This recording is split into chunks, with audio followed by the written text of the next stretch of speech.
Hello, citizens of YouTube. This is the Geeky Nerd here, and today we're going to be having a bit of a long video, as you can tell by the preset up here. And we're going to be talking about installing an AR barrel and a upper, and more in particular for those that are having issues for the Aero barrel nut. This one particularly right here. That looks like this, and the general process to be able to get this sucker fitted on there.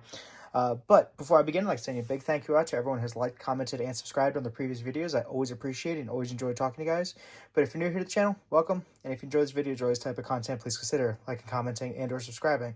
With the PR out the way, let's get into it. So this video is part of a mini, bigger series, whatever you want to call it, basically making the honey badger at home. So here I have my PSR clear anodized upper, standard mil-spec upper, and basically getting to that 300 blackout, but making all like the little custom changes, and also likely going to be cheaper and overall better than the Q Honey Badger, but still having that same aesthetic and design. And for anyone who is installing one of these Aero handguard barrel nuts on a non-Aero upper, this is going to be invaluable, hopefully, for you. So, couple things is that the barrel nut does come with some shims. That is because you need to time this barrel nut, obviously to fit with your gas tube, right? You're going to see there's a little clover leaf in here. That clover leaf should be lined up perfectly with one of these little holes here. So as you're twisting this on, once you start applying torque, you're going to need to make sure that it lines up with those holes at the proper torque. These barrel nuts, oh boy, gonna get demonetized for saying that right there, are a bit tricky because beyond having to line up the gas tube, you also have to line up the piece in the handguard. So I'll show that here. But what you're going to need for this is you're going to need some type of grease. Here I'm just using some Molly grease for CV axle joints that I used to work on the Beamers, but nothing too crazy. Basically what this is going to do is you're going to put a slight bit on the thread, slight bit on the barrel extension, slight bit on the fore end, or the fore lip here, because this being, well, this is a aluminum barrel nut. It is going to prevent the material, because aluminum likes to gall. It doesn't really shave like steel, so it'll gall up the threads, and you could potentially get a false torque reading because it's not actually fully engaged on threads. And so that helps prevent that, allows it to slip by a little bit more, but while not interfering too much with your torque values, right? You don't want to use a lot, but a little bit. Same thing on the shoulder here, because a lot of people think, oh, well, it's actually clamping down. No, it's actually getting pulled in by here against this ledge elbow here. I'm blanking on the word, but this part right here on the edge. And you just want to grease this a little bit, just to make sure it slides in nice and effortlessly. You're also going to need a torque wrench. In this case, I just have my DeWalt digital torque wrench. This is a 3/8 inch, but it has an adapter on here. Don't worry about what they say. Trust me, there's been plenty of reviews on it. Project Fam did one as well, is that extensions and adapters don't really necessarily affect the torque value. It's really just how the angle of torque is being applied. But if it's strictly perpendicular, all things being equal, it doesn't hurt anything. You also want to get a torque wrench that is in the middle range of whatever you're trying to torque. On the AR here, you usually have a minimum of 30 with an upper of 40 foot-pounds of torque. Foot-pounds, not inch-pounds. On this particular one, Aero recommends that you use 40. I'll probably use, same thing, 40, maybe 45. Also, one thing as well with the process, and I'm just getting it all out here so you guys can watch the video and see how it's done, but figure if you're looking for general instructions, is you want to torque it to 30 3 times. That's going to essentially set those threads. Some people don't do that. It's not a necessary thing. When you look at like general builder's manuals, it's going to tell you that you should do it to essentially get the proper torque reading. And then the reason why you're doing 30 is to basically loosen up. And then 40 is going over, so you're getting proper set. Some people just go right to 40 and call it done, right? I usually like to do 2 or 3 depending. On this one, I'm just going to do 2 for these threads and just for this type of barrel nut. Because you are going to need a bit more fiddling alignment before torquing it to that final value of 40, as long as it lines up. But we'll have to do a dry fit and see if we have to use shims. But that's the long and short of it. And of course, you need your barrel. Beyond your torque wrench, you will need a ratchet or breaker bar. That is because as you're undoing it, some torque wrenches can handle reverse torque. I just don't like doing that for my torque wrenches, so that's just me. Your mileage may vary, but you need something to be able to untorque it as you torque it. And then finally, this is just an El Cheapo armorous wrench, more particularly an armorous wrench that has these 3-pinned holes here. because that is going to index the interface with the 3 pins on the Aero barrel nut to allow you to get that proper torque spec. And that is going to be where your drive ratchet is, where you're basically applying the torque to here. So I've seen a few videos where people say, oh, this is terrible to install, what have you. It's like, no, you just need a El Cheapo armor's wrench that happens to have these 3 prongs. Magpul ones will not work. And finally, last but not least, a little glove just so you don't get grease all over you. So that is the long and short of it. So hold on, guys. This is going to be I'm not really going to chop too much out just so you guys can see the process, because it does take a bit of time, and feel free to skip ahead. So first thing we're going to do is we're going to take the barrel here, make sure index is properly, make sure it lines up. Make sure the pin is not looking any type of weird cattywampus. Also, you just kind of look down, straight down from the top end in, to make sure. Sometimes I've never seen it myself, but I have heard, so rumors spread, that sometimes these indexing pins aren't properly aligned. But looking here, this one is, so it should be good there. You're going to take your barrel nut, and you'll see you have threads in the back and no threads in the front. So you do want to get the threads in the back first. So just slide it over. Too crazy with it. Just can thread everything in. This is not the galling piece we're worrying about. We're only worried about when we apply torque. Just want to see if we have to do any shims.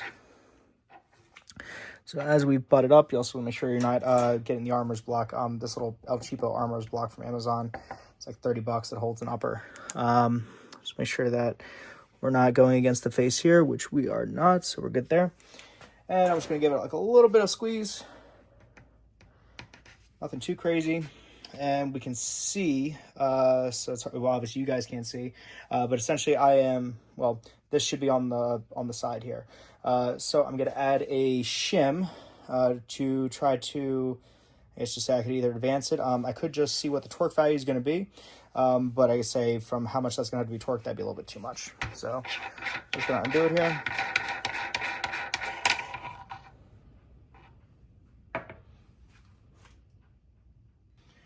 Okay, as I'm getting those shims, let's see what we got here.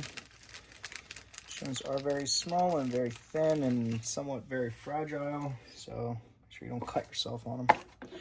Just gonna throw, we'll do 2. In the perfect world, you want to have to use no shims, because the less shims, the less farther it's going to get pushed out. There's also reports that you have gaps in between your upper and your handguard, because they require using these shims, right? So we're just going to put those on there like that. Put the barrel nut back on. So just use 2 of their shims. Every upper's going to be a little bit different. If I have to go more than this, I probably will just try to torque it.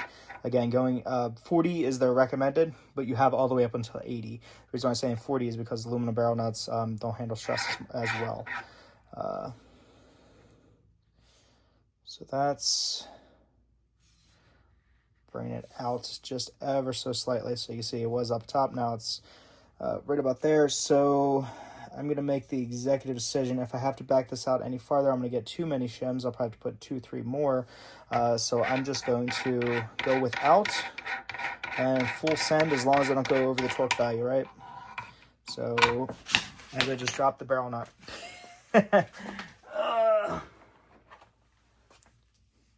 It's okay. No harm, no foul. That is testing to make sure it's good enough for anything. So I'm just going to take these shims back off. Again, it's my own OCD here of you can do more, but then you're going to bring it out. So I'd rather just, it was close. It might need a quarter turn, but I feel like I should be able to work it into place. If not, I will back it out. I will not go over 55 foot-pounds for this, just because that's my own paranoia OCD, and it's my gun. So again, like I said, it's gonna be a bit of a long video here, guys. So take our little glove, take our CV grease. They do make a very particular grease for this, right? Served for this purpose. Take a rag no one cares about. A little bit of that grease there, and just lightly apply it to the threads. Just dabble, do you? Used for all my builds, never had any issues. I'm gonna get inside there a little bit. Back out on the outside. And guys, it's really just the lightest little coat. Probably looks heavy for you guys, but it's fairly light overall. I'll take final like a little bit here. I'm just taking like little pea-sized dots. Okay. I know there's someone in the comments screaming that, oh, the Geeky Nerd, you're doing this wrong, what have you, and ARs have gotten to the point where you really can't mess them up too much. So take just ever so slightly around there. Not too crazy. And put a little bit on that extension. So everything slides and meshes all nice together. Put a little bit on the alignment pen there. Okay. And going back to that little shoulder there. Okay, everything's ever so lightly greased. So now we're just going to slide it in. Nice and smooth. Remove the proctologist glove.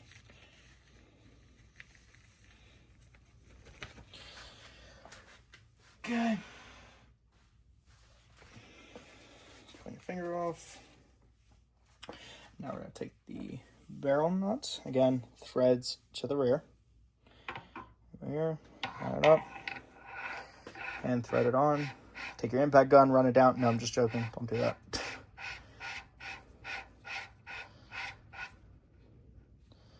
Okay, so like I said, what this has to move basically about a quarter turn more. And you can tell if you've gone too far or too much, right? Because there will be no gap between there, so you always want to have a little bit of gap. But now you're going to take your armorer's wrench, going to slide it on here, line it up with those holes, give it a little bit of torque, see how much it's going to give. You know, some people can do these by feel. I can tell you it's getting tight, but let's see here. We're going to do 30 first.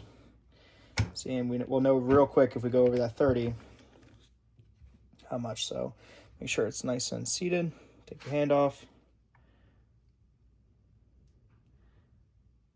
Oh yeah, this is going to work perfectly. So you see it's moving there ever so slightly.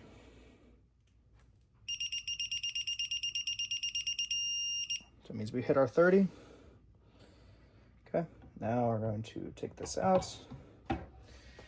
Guys, remember, just like Bob Ross says, there's no mistakes, only happy accidents. And we are going to get to the point of just enjoying it. It should be therapeutic in a way if you're doing it right. Okay, I'll take this off. Twist. There we go. Be careful not to mar up your barrel. Pull that off. Okay, so that's the first step. And run it out.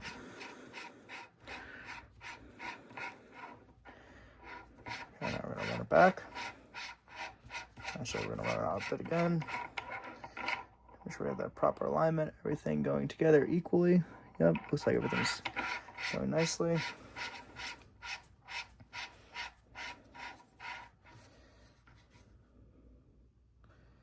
Okay.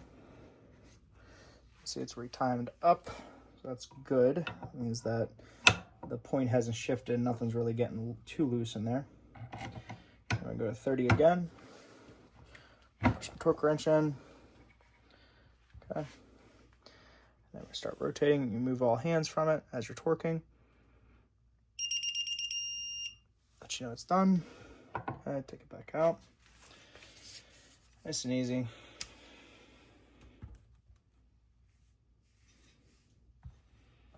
Okay, and I'm going to slide it back on here. Cool. Take our tool, brick bar, insert that in. Make sure it's nice and lined up and flush. And get the brake. There we go. Dokey. run it out. I'm only going to do 2 times here, guys. Okay. See, everything is looking still simpatico.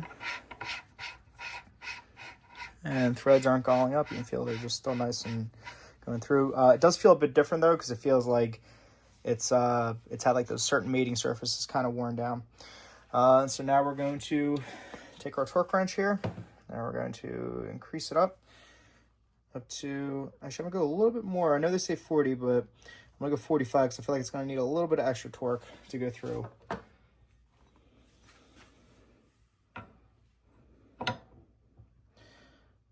Dokie. Just gonna get it going there. Get the torque wrench, snap it in.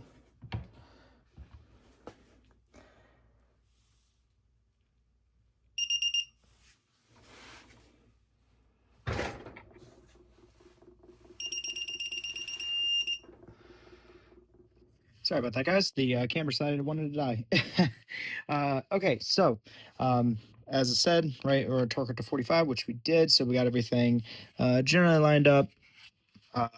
And I have one more piece of kit I wanted to add to you guys, just give you guys aware of, is one of these Wheeler reaction rods. So this basically will allow you to insert this into your upper, and basically run it through, and then this little part will protrude and basically tell you whether or not you have the block lines. So as you can see there, insert this here, get it lined up, cool, lock it in, come on, fit in the upper. Okay, there we go. And now you can see nice clear pass through, no real obstructions and no issues. So that is that part. Now you're gonna take your hand guard, your Aero, and slide it over, and of course this is just a dry run fit, right? Just gonna run it down here, make sure it kind of indexes properly, and we're gonna undo it from the block here. Take the reaction rod out, take it from the block ever so slightly, just take it out. Okay. And then we're just gonna slide it on, and we can see now that flashlight, you can see those holes perfectly line up with minimal gap between the upper and the handguard, and yeah, picture perfect installation. So that is a job well done and success. So with that, guys, hope you enjoyed the video. I hope it was helpful. Sorry it was a bit long. These barrel nuts definitely are kind of a bit tedious to get done. I'm going to take off camera, right, just this whole process for just screwing these in, kind of torque these down. That'll be its own separate little thing. But yeah, the real kicker, the one I see everyone need with, is one of these El Cheapo armorer's wrench with 3 prongs in there, and getting the torque value right and getting any shims if necessary on there. But with that, guys, hope you enjoyed the video. If you did, please consider liking, commenting, and subscribing. Let me know down below if there could be any improvements or if I messed anything up. Don't think I did, but let me know. And I hope everyone's having a wonderful, awesome, fantastic day, and I'll catch you guys next time. See you guys.